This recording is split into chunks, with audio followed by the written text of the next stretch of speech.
There's a house in New Orleans they call the house that whispers, and it is said that once you step inside, you can hear the voices of the dead. Some say it is just a rumor started to bring in more business to the now defunct French Quarter, but others claim that when you close your eyes and listen very carefully, you can hear them. The footsteps of children running through the halls, the sound of a woman weeping in the corner, the screams of people being murdered in the courtyard. It's enough to make you wonder if the walls have ears or the floors have eyes. Is this all just a story to scare away the living?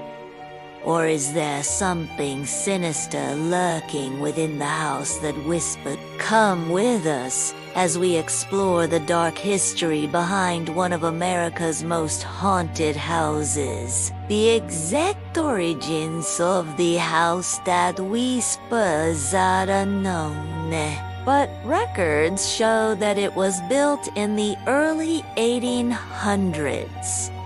Back then, it was known simply as the Marigny Street House. Unlike today, the French Quarter was a relatively quiet neighborhood, mostly inhabited by wealthy Creoles. Life was good in the Marigny Street House.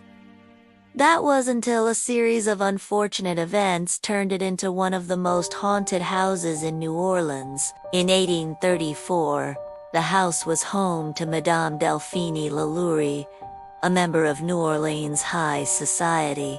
She hosted lavish parties that were the talk of the town. But behind closed doors, rumors began to spread about her cruel treatment of her slaves.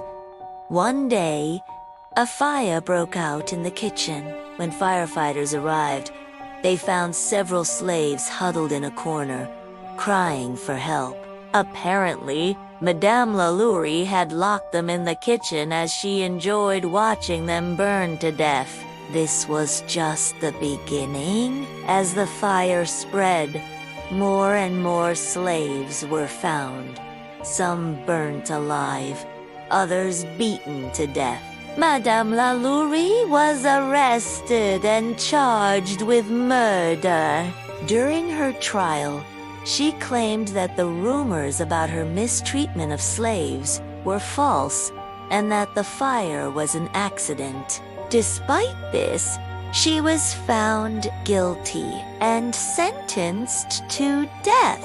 Before her execution, she was forced to watch as her mansion burned to the ground, supposedly screaming in terror as the flames consumed everything she had ever known. Since then, the land had remained empty until another family moved in during the 1860s.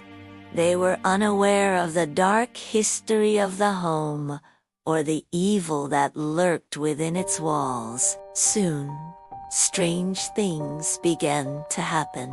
They heard whispers in the dead of night and saw figures moving about the house. One day, a young girl wandered into the courtyard and disappeared without a trace. Her body was never found, but many believe she was taken by the spirits that now inhabited the house. As the years went on, the hauntings grew worse. People reported seeing ghosts walking along the balcony, as well as hearing disembodied voices and footsteps. It was then that the name of the house changed from the Marigny Street House to the House That Whispers. Today, it is still standing, although it has changed hands several times. No one seems to be able to escape the evil that lies within the house that whispers. Even the bravest of souls are driven mad by what they hear and see. So if you're ever in New Orleans, stay far away from the house that whispers. You may think you're just a skeptic looking for a good time, but once you hear the voices of the dead, you'll run for the hills. What do you think? Is the house that whispers really haunted? Or is it all just a bunch of superstitious nonsense? Let us know in the comments below. And while you're at it, be sure to stay updated on all our creepy explorations.